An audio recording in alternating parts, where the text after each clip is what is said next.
Green Arrow issue 26. So we're going to get into that. Chris Condon, of course, here. Last issue, which was the first part of this new arc, was Roy being injected with an arrow that was also a syringe at the end of the issue to make him OD by the Crimson Arrow. So we get a quick flashback at the start of like Crimson Archer.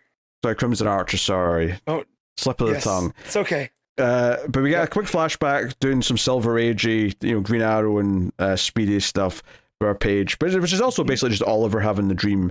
And then he wakes up to the phone ringing and finds out that Roy's in the hospital. And the art here is gorgeous. When he finds out and he's all in silhouette in front of the window, you really feel the weight of it. But he rushes into the hospital wanting to know where his son is. So they're pulling the... Because this is very much the same thing as whenever Batman calls Dick Grayson's son and it pulls at the heartstrings where you're like, or vice versa where he calls him dad. So it's kind of like, all right, we're doing that with Ollie and Roy. Okay. And it's funny with the rebirth ages, you have to assume, like, if, let's say Ollie's meant to be 45, Roy's got to be in his 30s. So seeing this man, so my son, it snaps me out because the same thing with Bruce. Like, Bruce has got to be in his 40s as well, but Dick's got to be in his, early 30s. So, you would think Dick maybe mid-20s. I mean, Dick can be younger than that. The problem with Roy is that Roy has a child who is like a teenager. At least like 15, 16, which does call into question the age gaps here a little bit. So it's like, okay. And again, it's a nitpick, but my brain did go there when he goes, I'm looking for my son instead of my brother, right? Like... Well, no, again, the problem isn't like their age gap can be big enough to be father and son. That's not the issue here. The issue is that Roy supposedly had a daughter who's grown up to be about 16 when, like, in the time since he became Speedy. So that means that he's like, he's been in an outfit, he's been in a costume for at least the age of her, but longer because he was a kid when he started. So. That's like, okay, well, Oliver has to be in his like at least mid-50s, but he's not, but he should be. So, whereas with Batman and Dick, it doesn't have to be that way, though, because Dick doesn't have like another generation after him. Like, Damian's obviously the new Robin, but he's not, like, Dick's not old enough to be Damian's father, is the point, right? The age gap is not that big. Right? So, anyway. But it's just... It's of the same, though, that Roy and Dick are of the same generation, right? So if they were on the Teen Titans together around the same age, that's what it makes me go. But it's very funny when he comes in and says, I need my son.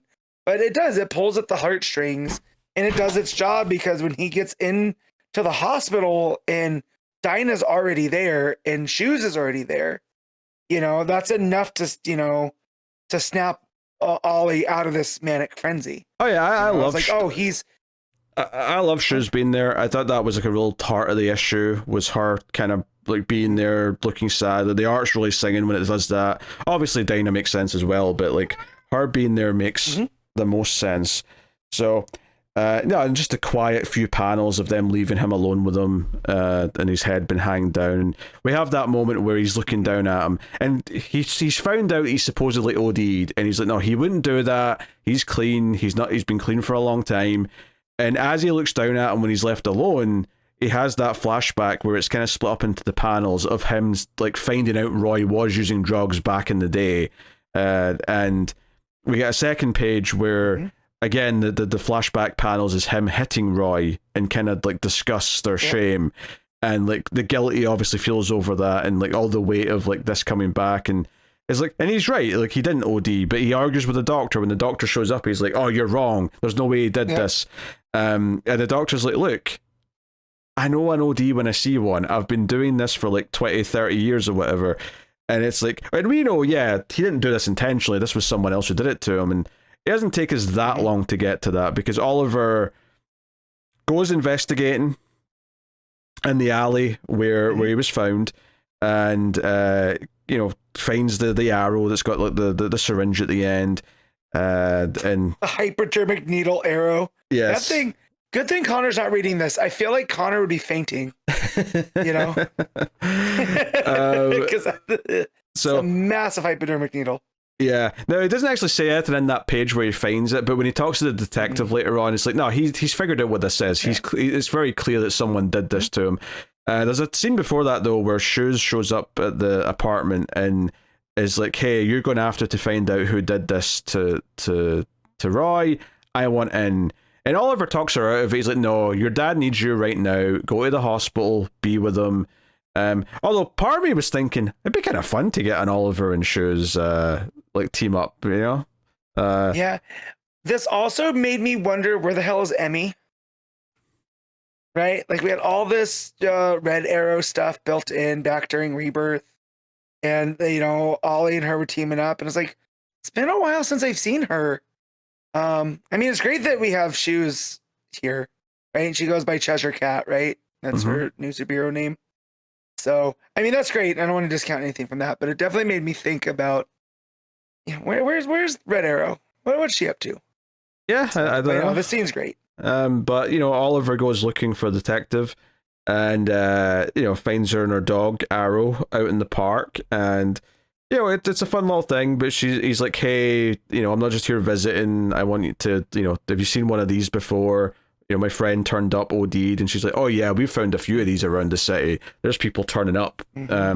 And we did get some footage off of like a house camera or a door camera from one of the victims, and so they get a look at him, this Crimson Archer character. And it's so I do love that she's not even like thinking twice about this. She's like, "Yeah, here's everything we know about it. Here's some evidence," like just handing it over to the Green Arrow. So that's all fun. But no, I think for more than anything, what was really hitting me with this issue was all the human parts of it, which is the concern over Roy, the going to the hospital, the reactions of everyone there. And then there's another scene here where Shoes goes to the hospital and Dinah's just on her way out. And, the big cliffhanger is obviously at the end is that he's gone. Like, Shoes gets to his room and the bed's empty. So, yeah, which looks like, I mean, unless he got up and he's better, you assume someone took him. Snatched him. Right? Yeah. So that makes the most sense. Right. But no, the art here though, for all of these pages where they're concerned and they're sort of like they're hanging their heads and they're having their serious conversations is all very good. This is an issue with basically no action of any kind outside of like the one or two like the flashback of Ollie punching him or slapping him is the only like fist that's thrown the entire issue, and but it doesn't feel like it's missing anything for it. No, I was gonna comment on how fast this issue read. And then as we were breaking it down, talking, I was like, "Oh no!" I was just so invested. It felt like like it was flying, right? Because of all the dynamic stuff with Ollie and Roy and Dinah and him going and talking to the detective. It was a page turner without action, which is a really big skill to have, right? And then when you think about Chris Condon so far from his Green Arrow and now 3 issues of Ezra Kane, this is right in his wheelhouse. Like, he is really good at the pot boiler type tension, the people talking in a room but keeping it moving, and that this page where Ollie's talking to Shoes, just the way that it ends with the hug, right? Like, I was reading it through like it was an action scene, you know, because of the stuff that they're talking about. Now it goes and the back and the forth. It's just Montos and Condon are really, really working well together. Yeah, he's very good. He's very good at the characters and the dialogue, right? And the art's very good at pacing these things out so they feel like they have weight as well. But I think it's really getting to me after like these, 6-7 issues we've read, plus the Ezra Kane stuff, is that he's very, very good at characters having good scenes of dialogue together, where it feels well paced. It feels like things important things are being said or unsaid, and it never just feels like we're spinning wheels. So yeah, no, it's the sort of thing where I'm reading this and I'm going, you know what? I can see Chris Condon doing a Batman run at some point and it being very good. So there. We'll see if he keeps getting those chances, and hopefully the fact that he's stuck with DC for a Vertigo book and hopefully gets something else in the near future. Here's my thing. Could you imagine Montos on Batman with Chris Condon? Oh, it'd be great. We've already got Green Arrow. We've got Green Lantern. Gotham at night with Montos's art.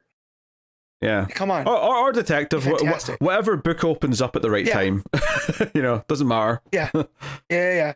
And also it's not lost on me that Montos likes the purple and the green, and I know it's Adriano Lucas doing the colors, but you know, the fact that Ollie's wearing green, Leanne's wearing purple, like those are to me the signifiers of Montos on something.